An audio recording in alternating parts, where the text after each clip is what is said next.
Everyone, I hope कि आप सब लोगों की पीजीआई एग्ज़ाम की तैयारी बहुत अच्छे से हो गई होगी।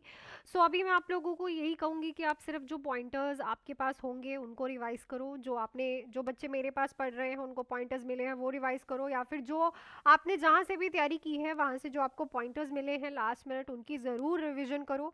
इस टाइम आप थ्योरी या फिर एमसीक्यूज़ को प्रैक्टिस मत करो क्योंकि कल तो एग्ज़ाम ही है, तो रिलैक्स करो, ठीक है। तो कुछ पॉइंटर्स की क्लास आज मैं 2 बार आपकी लूँगी, एक शाम को एक अभी। तो चलो चलते हैं। पहला ही पॉइंटर है, early restless is the earliest clinical indicator of both hypoxia and hypovolaemia. So अगर किसी को हाइपोक्सिया एंड हाइपोवोलीमिया और आपसे पूछा जाता है earliest clinical indicator, so it is a restlessness. Whenever a patient become suddenly restless after surgery, always suspect airway compromise first before thinking about pain और other causes. तो मैंने यहाँ पे डायरेक्टली लिख लिया है कि अगर पेशेंट एकदम से रेस्टलेस हो जाए सर्जरी के बाद, तो सबसे पहले आप ये चेक करो कि एयरवे कॉम्प्रोमाइज तो नहीं हुआ है, उसके बाद आप पेन और अदर कॉजेज पे जाओ। मतलब इन्होंने यहाँ पे डायरेक्टली बोला है कि एयरवे इज योर प्रायोरिटी, ठीक है ना। एयरवे जो है वो आप लोगों की प्रायोरिटी है। तो अगर सर्जरी के बाद, स्पेशली लिखा है, अगर सर्जरी के बाद कोई भी पेशेंट क्या हो रहा है, रेस्टलेस हो रहा है क्योंकि हाइपोक्सिया है, एयरवे को सबसे पहले देखो पेशेंट का एयरवे कॉम्प्रोमाइज तो नहीं है, देन आप फर्दर पे चलो।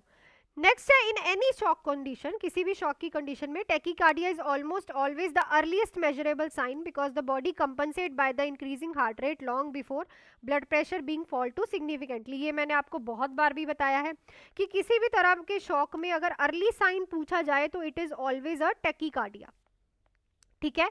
सबसे पहले टैकीकार्डिया होता है और ये कंपनसेशन है बॉडी का, कि बॉडी ट्राई करती है कि मैं बीपी को कंट्रोल करने की कोशिश करूं, बीपी को नॉर्मल करने की कोशिश करूं। तो बीपी बाद में गिरेगा, पहले हार्ट रेट बढ़ेगी। टैकीकार्डिया पहले देखने को मिलता है, आफ्टर बीपी मतलब बीपी उसके बाद फॉल होता है। क्लियर, चलो नेक्स्ट है, autoclaving is a most reliable sterilization. सबसे ज्यादा रिलायबल होता है ऑटोक्लेविंग। 1 to 1 डिग्री सेल्सियस पे ये फंक्शन करता है और 15 से 20 मिनट आप इसको रखते हो। और प्रेशर कितना होता है, 15 LBS प्रेशर होता है। ये क्वेश्चन बहुत बार आया है।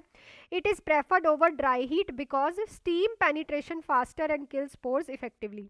तो इसको इसलिए भी प्रेफर किया जाता है बिकॉज ये जो है पेनिट्रेट करता है, जिसकी वजह से पेनिट्रेशंस करता है, जिसकी वजह से माइक्रो ऑर्गेनिजम्स उसके स्पोर्स अच्छे से किल हो जाते हैं, ठीक है। So it is a most reliable. इसका टेम्परेचर याद रखो, इसकी टाइमिंग याद रखो, इसका प्रेशर याद रखो, ठीक है।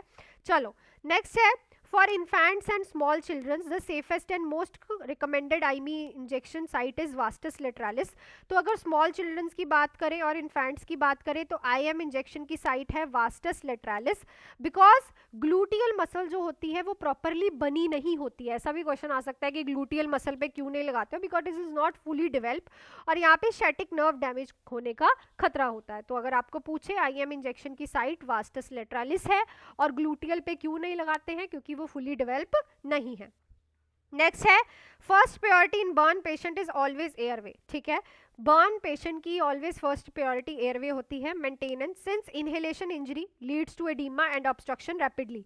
तो अगर किसी को इनहेलेशन इंजरी हुई है, मतलब उसने कुछ इनहेल किया हुआ है, देन एडीमा हो जाएगा और उसी टाइम ही ऑब्स्ट्रक्शन हो जाएगी, specially in a face burn. तो अगर किसी के फेस बर्न होता है तो much before fluid loss become the major concern, तो it will be the major concern. तो एयरवे जो है हमारा मेजर कंसर्न बन जाता है फ्लूइड लॉस से भी पहले।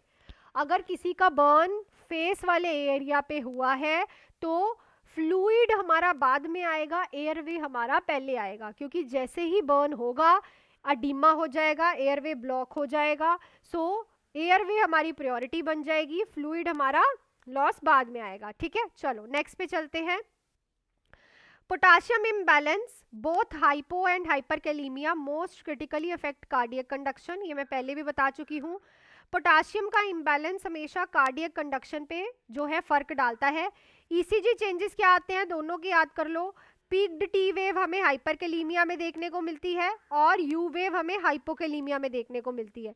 And can appear before major symptoms develop, और मेजर सिम्टम्स होने से पहले ये डेवलप हो जाती है। और ये क्वेश्चन आपका रिपीटेड है, ठीक है। चलो नेक्स्ट पे चलते हैं। नेक्स्ट है intradermal injection such as Mantoux test must be administered at 10 to 15 angle. तो जितने भी आईएईडी इंजेक्शंस लगते हैं वो 10 to 15 एंगल पे लगते हैं और level up from a visible wheel. तो उसको हम चेक करते हैं कि विजिबल व्हील कितना है। तो इनकरेक्ट टेक्निक जो है वो व्हील प्रॉपरली बना नहीं पाएगी, ठीक है। तो 10 mm से अगर ज़्यादा बनता है तो इसको लिख लो। देन इट इज सस्पेक्टेड कि टीबी के वो बैक्टीरिया से एक्सपोज ऑफ हुआ है।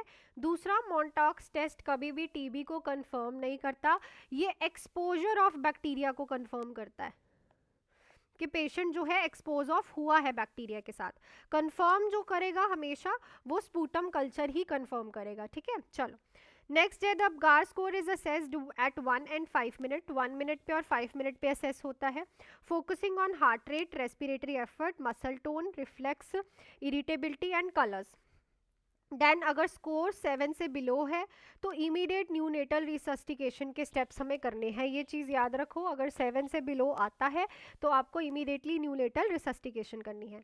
Then placenta previa typically present होता है पेनलेस वजाइनल ब्लीडिंग के साथ 3rd ट्राइमेस्टर में, वेयर एज अब्रप्शो प्लेसेंटा में पेनफुल ब्लीडिंग होती है, एब्डोमिनल रिजिडिटी होती है, फीटल डिस्ट्रेस होता है और प्लेसेंटल सेपरेशन की वजह से। ये जो प्लेसेंटा प्रीविया और अब्रप्शो प्लेसेंटा है ना, इनसे एक क्वेश्चन आएगा ही आएगा आपको, तो इनको अच्छे से कर लेना। फैमिली प्लानिंग मेथड में लाइक कॉपर टी, जिसको आप CUT 380A कहते हो, वो लॉन्ग टर्म रिवर्सिबल कॉन्ट्रासेप्टिव है। क्यों? क्योंकि वो स्पर्म इमोबिलाइजेशन कराती है और बेस्ट टाइम होती है कॉपर टी इंसर्ट करने की right after the menses to ensure the women is not pregnant. जैसे ही मेंसेस खत्म होते हैं, वैसे तो ड्यूरिंग मेंसेस की जाती है, पर इमीडिएटली आफ्टर द मेंसेस जो है आप उसको इंसर्ट करते हो ताकि जो न्यू साइकिल स्टार्ट हो उसकी स्टार्टिंग में ही कॉपर टी हो, ठीक है। देन उसके बाद नेक्स्ट है normal urine output must be at least 30 ml per hour. Normal urine output must be 30 ml per hour होनी चाहिए। Oliguria after surgery should be immediately prompt assessment. अगर किसी को सर्जरी के बाद ओलिगोयूरिया हो रहा है तो इसकी असेसमेंट होनी चाहिए, क्योंकि hydration, kidney perfusion, catheter patency possible हो सकती है और पेशेंट को शॉक भी हो सकता है यूरिन आउटपुट कम होने की वजह से। देन बायोमेडिकल वेस्ट से एक क्वेश्चन आएगा, biomedical waste segregation, use colour code bins. तो कलर कोड बिन्स यूज होते हैं। येलो जो है वो एनाटॉमिकल एंड सॉलिड वेस्ट के लिए होता है। रेड जो है वो कंटेमिनेटेड प्लास्टिक, ब्लू जो है वो यूज़ होता है ग्लास एंड मेटल्स के लिए, और जो वाइट है वो शार्प्स के लिए यूज़ होता है। तो ये चीज़ आप याद रखना, येलो, ब्लू, रेड और वाइट, ठीक है ना। तो इनसे क्वेश्चन आएगा ही आएगा। नेक्स्ट है in PPH uterine atony is most common cause and management begin with fundal massage. तो अगर किसी को PPH होता है तो सबसे पहले आप क्या करते हो, फंडल मसाज करते हो। सबसे पहला जो स्टेप होता है PPH में इज योर फंडल मसाज। उसके बाद सेकेंड स्टेप जो होता है दैट इज ऑक्सीटोसिन। देन आप फर्दर पेशेंट को OT में शिफ्ट करते हो फॉर फर्दर इंटरवेंशंस, ठीक है। नेक्स्ट है पेशेंट जो होता है सिस्टिक फाइब्रोसिस वाला, उसके थिक स्टिकी सिक्रीशंस आती हैं जो कि उसके लंग्स एंड पैनक्रियास को अफेक्ट करती है। सो चेस्ट की physiotherapy, pancreatic enzymes, high calorie diet हम पेशेंट को लॉन्ग टर्म मैनेजमेंट के लिए देते हैं, ठीक है। नेक्स्ट है CPR में आपको कंटिन्यू 100 से 120 कंप्रेशन देने हैं पर मिनट और 2 इंचेस अडल्ट में देते हो।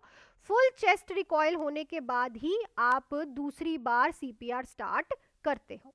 तो आई थिंक ये 15 जो है आपको मैंने पॉइंटर्स करवा दिए हैं। नेक्स्ट पॉइंटर्स मैं अगली क्लास में आपको करवाऊंगी शाम को। तो ये बहुत इंपॉर्टेंट है, इनमें से क्वेश्चन आएंगे ही, तो अच्छे से कर लेना, ठीक है। सो आपको नेक्स्ट क्लास में मिलती हूँ। क्लास को शेयर, चैनल को सब्सक्राइब और वीडियो को लाइक ज़रूर करना। So thank you so much.